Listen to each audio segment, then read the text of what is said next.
चलिए फिर आप लोग के बीच उपस्थित हुए हैं 8.1 का 9 नंबर, 10 नंबर और 11 नंबर सवाल को हल करते हैं।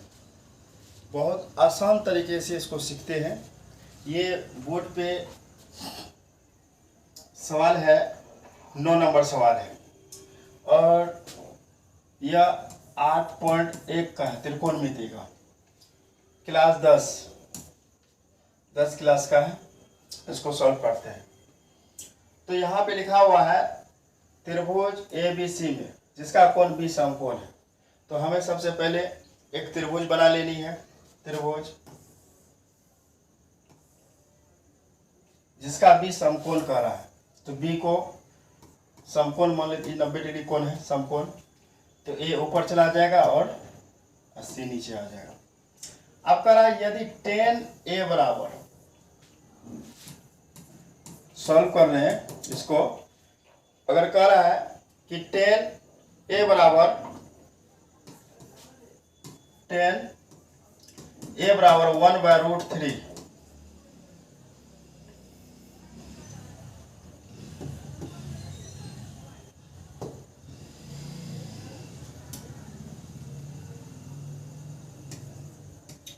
A बराबर √3, तो tan बराबर सूत्र होता है लंब बटे आधार। लंब बटे आधार होता है। तो लंब हो गया 1 और आधार हो गया √3। अब हमें कर्ण निकालना। कर्ण नहीं दिया, कर्ण नहीं दिया, हमें कर्ण निकालना।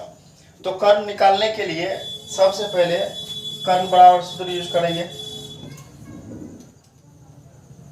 कर्ण बराबर सूत्र यूज करेंगे AC बराबर रूट अंदर कर्ण का सूत्र होता है लंब का स्क्वायर AB का स्क्वायर प्लस BC का स्क्वायर। तो AB का मान है 1 का स्क्वायर प्लस BC का मान है √3 का स्क्वायर। तो 1 गुना 1 होता है, 3 3 का 3, 3 1 4, 4 का निकलेगा 2। तो कर्ण निकल गया 2, कर्ण 2 निकल गया। अब हमें निकालना है 1 नंबर सवाल को। सॉल्व करते हैं 1 नंबर को। तो 1 नंबर सवाल में कह रहा है क्वेश्चन कि sin A cos C plus cos A into sin C, मान बैठाना। अब यहाँ पे सूत्र यूज करेंगे। साइन बराबर सूत्र होता है, यहाँ थोड़ा लिख लेते हैं, साइन थीटा बराबर सूत्र होता है लंब बटे कर्ण। लंब बटे कर्ण। कॉस थीटा बराबर होता है आधार बटे कर्ण। और टेन थीटा बराबर होता है लंब बटे आधार। लंब बटे आधार होता है। तो अब यहाँ पे साइन A, तो साइन A बराबर सूत्र होता है लंब बटे कर्ण। तो लंब हो गया मेरा 1 और कर्ण हो गया 2, बैठा दिए, गुना। अच्छा, कर्ण या A के लिए पूछ रहा है ना, A के लिए लंब हो गया √3 और कर्ण 2। ठीक, यहाँ पे A के लिए पूछ रहा है, A के लिए लंब हो जाएगा √3 और लंब बटे कर्ण 2। और cos C पूछ रहा है, cos C के लिए लंब यही होगा, आधार यही, कर्ण तो बदलता ही नहीं। तो cos C के लिए सूत्र होता है cos बराबर आधार बटे कर्ण। आधार हो गया √3 और कर्ण हो गया 2 प्लस, फिर cos A पूछ रहा है, यहाँ आ गए cos A में, यहाँ आ गए। तो cos बराबर सूत्र होता है, cos बराबर सूत्र होता है आधार बटे कर्ण। लेकिन cos A पूछ रहा है ऊपर वाला का, तो ऊपर वाला का पूछ रहा है कि आधार, इसका आधार हो जाएगा, ये लंब हो गया, ये आधार हो जाएगा 1 और कर्ण 2 हो जाएगा, गुना। फिर साइन C पूछ रहा है, साइन C लंब बटे कर्ण होता है। तो लंब इसका हो गया 1 और कर्ण हो गया 2। अब इसको गुना करते हैं, थोड़ा ऊपर ले जाते हैं इसको। अब 3 तिया 9, 9 का 3 आएगा और 2 दूनी 4 प्लस 1 गुना 1 1, 2 दूनी 4। इसका एलसीएम लेते हैं तो एलसीएम आ जाएगा 4, 4 कट गया 3 प्लस 1, ये हो जाएगा 4/4, कट के आएगा 1। तो पहला 9 नंबर का पहला सवाल का आंसर आया 1। अब इसी का दूसरा देखते हैं, दूसरा सवाल, दूसरा नंबर, थोड़ा इसको ऊपर कर रहे हैं। दूसरा नंबर सवाल, दूसरा सवाल कर रहा है, दूसरा नंबर सवाल कर रहा है यहाँ पे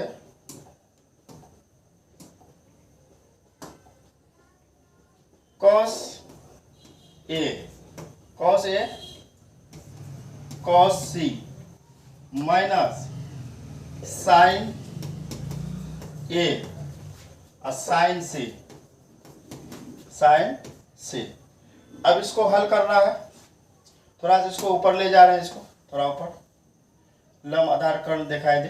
ठीक, अब यहाँ पे फिर हम लोग एक सूत्र को यूज करेंगे, cos बराबर, तो या थोड़ा सा एक और पॉइंट ध्यान दिया जाए, यहाँ पे एक पॉइंट और लिख लेते हैं। ऊपर वाला जो भी रहे यहाँ पे, इसका होता है ये लंब और ये होता है आधार।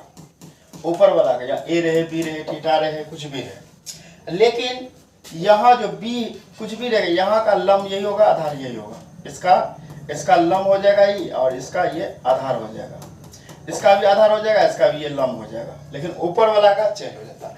तो इसलिए cos A ऊपर में ए है, इसका लंब हो जाएगा ये, आधार हो जाएगा ये।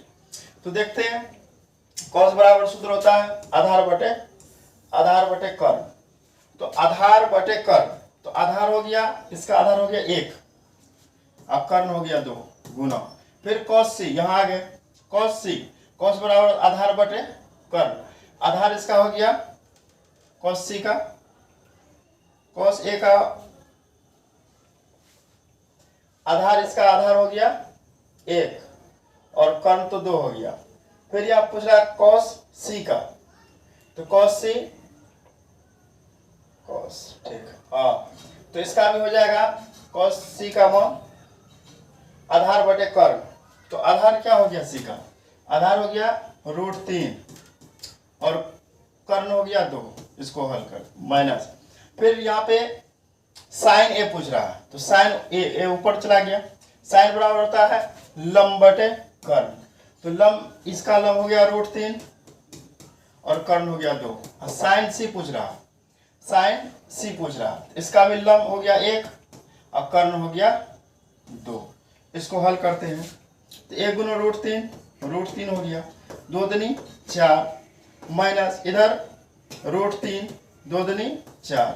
इसका हम एलसीएम ले लेते हैं, 4 का एलसीएम 4 आ गया, 4 कट गया, √3 माइनस √3 आ गया, ये 0/4, इसको भगा देंगे तो 0 आ जाएगा। तो दूसरा नंबर ये सॉल्व हुआ, पहला नंबर का 1 और दूसरा नंबर का 0 आंसर आएगा। चलिए आगे अगला सवाल देखते हैं, क्वेश्चन नंबर 9 था, इसको एक बार फिर से ऊपर कर देते हैं,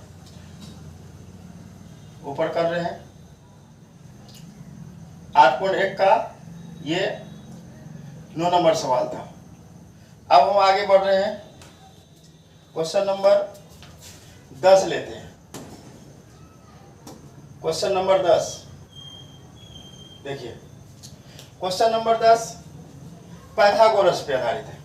थोड़ा सा हम लोग पाइथागोरस को समझते हैं, क्या होता है पाइथागोरस क्या होता है, थोड़ा समझते हैं।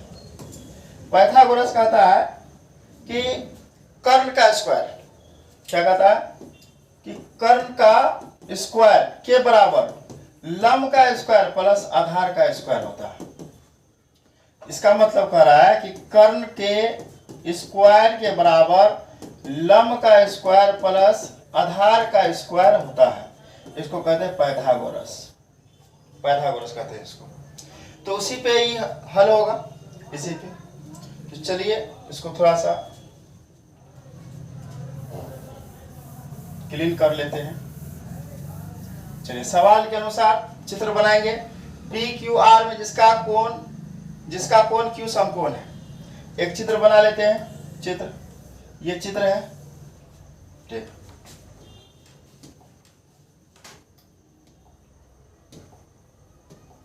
ये चित्र है, यह कह रहा क्यू समकोण है, ये क्यू हो गया है ना, क्यू समकोण। उसके बाद कह रहा है यहाँ पे क्यू समकोण है, ठीक। तो P R plus Q R बराबर 25 सेमी, पी क्यू आर है, तो यहाँ हम पी दे देते हैं, ये क्यू हो गया और ये आर हो गया। फिर यहाँ पे कह रहा है क्वेश्चन पी, यहाँ पे P R plus Q R 25 दिया, पी क्यू दिया 5, तो पी और क्यू इसको लिख लिए 5। फिर कह रहा है कि टेन पी और कॉस पी और tan P, sine P, cos P और टेन पी का मान ज्ञात करना हमें। अब मान ज्ञात करने के लिए हमें करना क्या है, सबसे पहले पाइथागोरस प्रमेय का यूज करेंगे, क्योंकि यहाँ पे सॉल्व कर रहे हैं। ये क्वेश्चन नंबर 10 है 8.1 का। यहाँ पे ध्यान दिया जाए, P R plus Q R बराबर दिया 25 दिया है, तो पी आर हो गया मेरा कर्ण हो गया और क्यू आर हो गया आधार। मतलब एक को अगर x मान लेते हैं, अगर यहाँ पे एक को x मान लेते हैं तो यह 25 में से x घट जाएगा, 25 में से x, तो हम क्यू आर को x माने, क्यू आर का है इसको x माने, हमें पी आर मालूम नहीं है, तो 25 अगर पी आर निकालना हमें, पी आर निकालना है तो 25 इसको उधर ले जाएंगे, माइनस x हो जाएगा यहाँ पे जो अभी लिखे हुए हैं। अब हमें मालूम चल गया लंब 5 है और आधार x है और कर्ण 25 माइनस x है, तो हम एक पाइथागोरस प्रमेय से सिद्ध करेंगे इसको।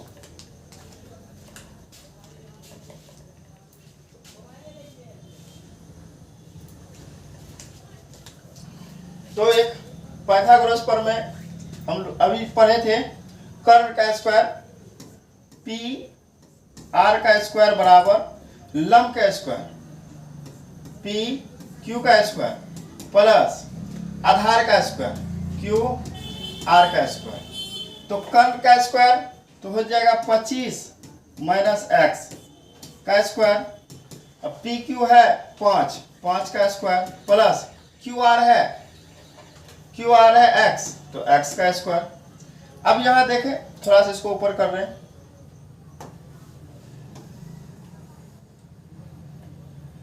अब यहां पे a माइनस बी का होल स्क्वायर, तो a माइनस बी का होल स्क्वायर का सूत्र होता है a square minus 2ab plus B square, a square minus 2ab plus B square. इस पे हम बैठा दें इसको, तो a स्क्वायर तो 25 का स्क्वायर माइनस 2, a का मान हो गया 25 और 2ab, b का मान हो गया x प्लस x का स्क्वायर बराबर 5 पे स्क्वायर है, तो 5 पे स्क्वायर हो तो क्या हो गया 25 और प्लस x का स्क्वायर हो गया। यहाँ पे 25 गुना 25 हो जाएगा 625 माइनस 25 दूनी 50x प्लस एक्स स्क्वायर बराबर 25 प्लस एक्स स्क्वायर। अब यहाँ देखें ये दोनों सेम है, एक्स स्क्वायर सेम है, तो इसको हम कटा सकते हैं, यहाँ पे बराबर में कटता है, तो 625 को हम उधर ले जाते हैं, तो माइनस 50x बराबर उधर 25 ही है, 625 उधर ले जाएंगे तो माइनस 625, तो माइनस 50x बराबर 625 में से 25 घटेगा तो 600 बचेगा, 600, तो माइनस 600 बचेगा, ई माइनस कट गया, इसलिए x बराबर 600 बटे 50।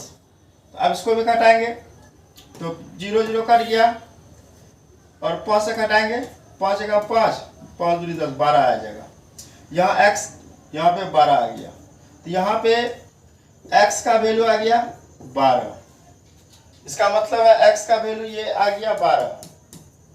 अब हम जो माने थे x, यहाँ पे थोड़ा सा ऊपर करते हैं इसको, या यहाँ पे ही लिख देते हैं, हम जो यहाँ पे माने थे कि 25 माइनस एक्स माने थे, किसके बराबर माने थे? कर्ण के बराबर। तो पी आर बराबर हम लिखे थे 25 माइनस एक्स। तो हम क्या करेंगे? एक्स का मान बैठाएंगे, तो 25 माइनस एक्स का मान कितना निकला? 12। तो 12 लिख देंगे, तो आ जाएगा 13। ई निकल गया 13। स्पष्ट पता चल गया हम लोग को कि लंब 5 हो गया, आधार 12 हो गया और कर्ण 13 हो गया। तो अब सवाल क्या कर रहा है, थोड़ा सा देख लेते हैं ऊपर में सवाल कर रहा साइन पी, कोस पी, टेन पी, तीनों का मान निकालना, तीनों का मान निकालना है। तो चलिए थोड़ा सा यहाँ निकालते हैं, थोड़ा नीचे कर लेते हैं। तो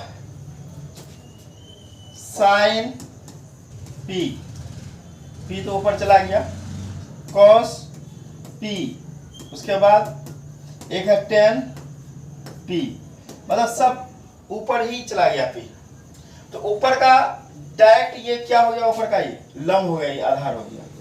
पी जो है ऊपर है और इसको हम लोग मानेंगे क्या?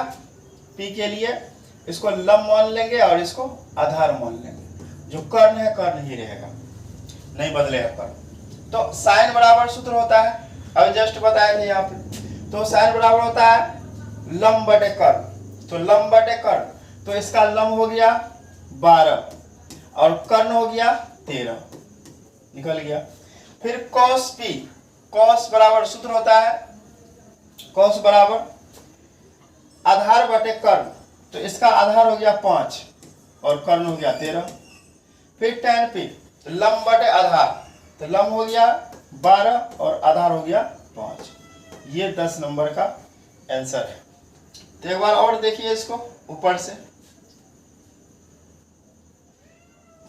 इसको सॉल्व जो किए हैं, यहाँ पे पहले जो दिया हुआ है क्वेश्चन उसी के अनुसार उतारे और x मान लिए हम। मान लिए दो मिल के 25 दिया, एक तो x मान लिया, x में से 25 को घटा दिए। चलिए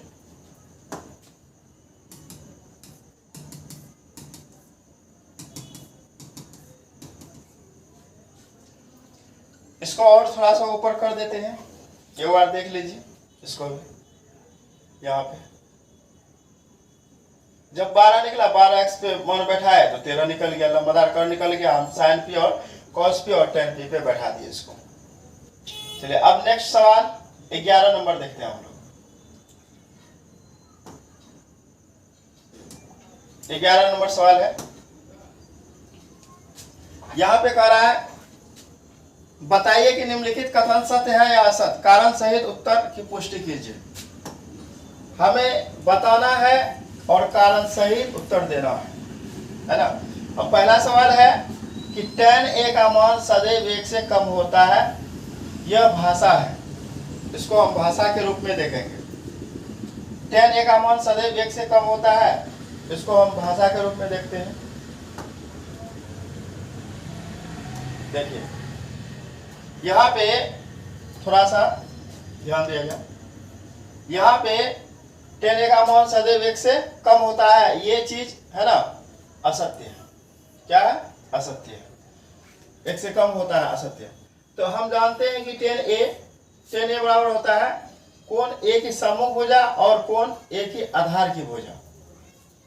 और tan a का मान 1 से कम तभी होगा जब कोण a का सम्मुख भुजा कोण a की आधार भुजा से छोटी हो, परंतु ऐसा सदैव होना आवश्यक नहीं है।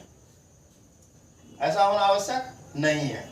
कोण a का मान सम्मुख भुजा, ऐसे अगर इसको देखा जाए, ई हो गया लंब, ये हो गया आधार। कभी भी इसका सम्मुख भुजा ये है, इसका भी सम्मुख भुजा ये, कभी भी छोटा नहीं होगा, ये कभी भी छोटा नहीं होगा। तो सदैव 1 से कम असत्य है। अब इसी में दूसरा क्वेश्चन देखते हैं। दूसरा क्वेश्चन क्या कर रहा है? कोण a के किसी मान के लिए sec a बराबर 12/5। इसको कारण देना है इसका। कोण a किसी मान के लिए 12/5 है। तो देखिए इसका आंसर क्या है, भाषा है थोड़ा सा। हम जानते हैं कि sec a बराबर होता है कर्ण बटे आधार।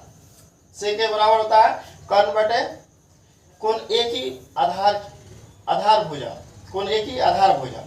तो जिसका मतलब है कि किसी कोण ए के लिए समकोण त्रिभुज के कर्ण और कोण ए के आधार का अनुपात 12:5 होता है, परंतु ऐसा सदैव होना आवश्यक नहीं है।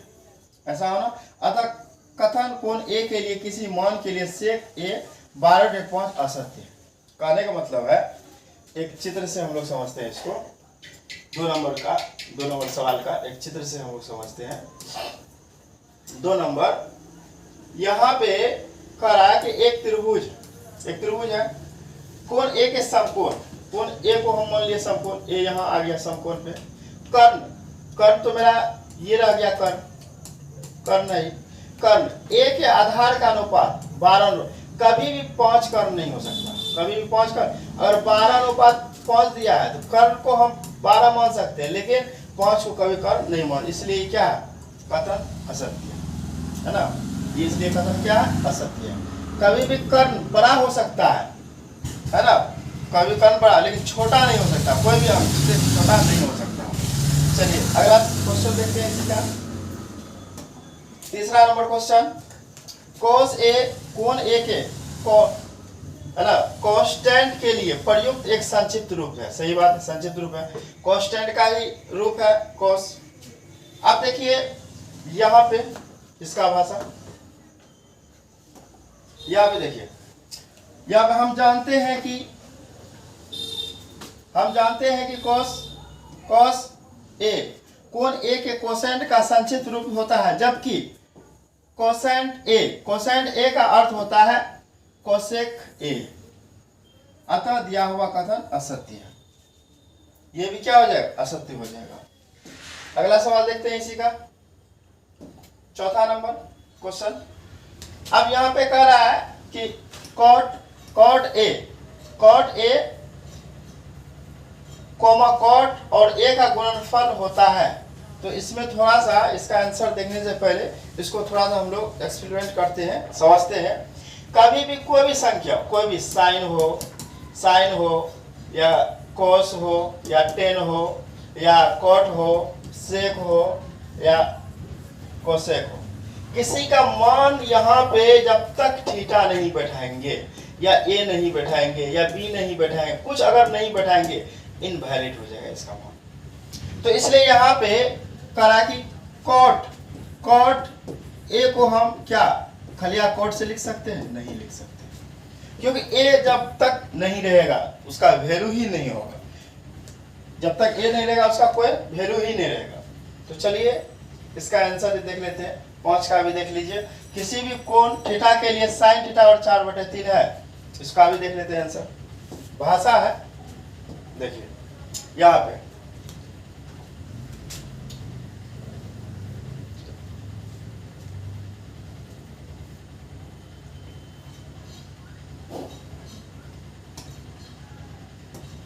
चलिए, तो cot A का अर्थ कोण A के कॉन्डेंशन से होता है, स्वतंत्र रूप से cot A का कोई अस्तित्व नहीं होता, अतः cot A का गुणनफल कभी नहीं है, अतः दिया हुआ कथन असत्य। अभी जो हम बताए, कभी भी cot A को हम नहीं लिख सकते खलिया cot, तो इनवैलिड हो जाता। वही चीज यहाँ पे कॉन्सेप्ट क्लियर किया। अब यहाँ देखिए, किसी समकोण त्रिभुज में कोण थीटा के लिए sin थीटा बराबर 4, तो इसका अर्थ है कि थीटा की सम्मुख भुजा और कर्ण का अनुपात 4:3 है, 4:3 है, परंतु कर्ण समकोण त्रिभुज की सबसे बड़ी भुजा होती है, अतः दिया हुआ कथन असत्य है, ये सबसे बड़ी भुजा होती है। अब यहाँ पे sin थीटा बराबर 4/3 दिया हुआ है, तो sin बराबर हम लोग सूत्र क्या देखते हैं, sin बराबर तो देखते हैं लंब बटे कर्ण देखते हैं। तो अब यह साधारण से कभी भी, अभी जो हम बोले, कभी भी कर्ण बड़ा होता है, कर्ण क्या होता है, कर्ण बड़ा होता है कभी भी। अब यह कर्ण 3 है, आज लंब 4 कभी होगा नहीं होगा, इसलिए क्या है, ये असत्य है। ये था आज का वीडियो। आज का वीडियो में हम लोग क्वेश्चन नंबर 8.1 का क्वेश्चन नंबर 9 किए, 10 किए, 11 किए, 3 क्वेश्चन को इसमें कवर किए।